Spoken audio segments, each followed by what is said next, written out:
বিদেশে টাকা পাচারকারীদের বিরুদ্ধে দেওয়ানি মামলা হবে নাকি ফৌজদারি সেটা নির্ভর করবে সরকারের উপর। আবার এই সিদ্ধান্ত নির্ভর করবে অপরাধের গুরুত্ব বিবেচনায়। ফৌজদারি মামলায় অনেক বেশি তথ্যপাত্য দিতে হয়, পর্যাপ্ত সাক্ষ্য প্রমাণ না থাকলে তখন দেওয়ানি মামলা করা হয়। সংবাদ সম্মেলনে এসব কথা বলেছেন বাংলাদেশ ব্যাংকের গভর্নর আহসান এইচ মনসুর। আবার আদালতের বাইরেও সমঝোতা হবে কিনা সেটাও পরীক্ষা করা হবে। আমাদের যেটা এডিআর পদ্ধতি আছে, তো আউট অফ কোর্ট সেটেলমেন্ট যদি যেতে হয় সেটাও একটা প্রক্রিয়া।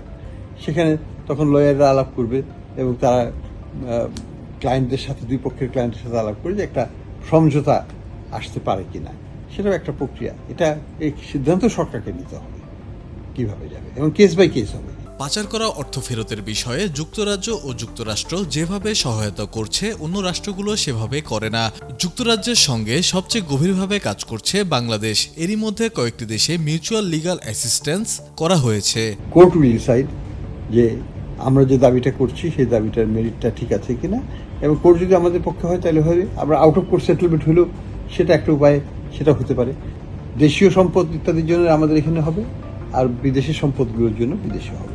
কেন্দ্রীয় ব্যাংকের গভর্নর বলেন, পাচার করা অর্থ ফেরত আনা সময় সাপেক্ষ, তবে সম্পদ ফ্রিজ না হলে তা বিক্রি করে অন্য দেশে নিয়ে যাওয়া যায়। এখন বিচারিক প্রক্রিয়া শেষ হতে যত বছরই লাগুক বিক্রি করতে পারবে না।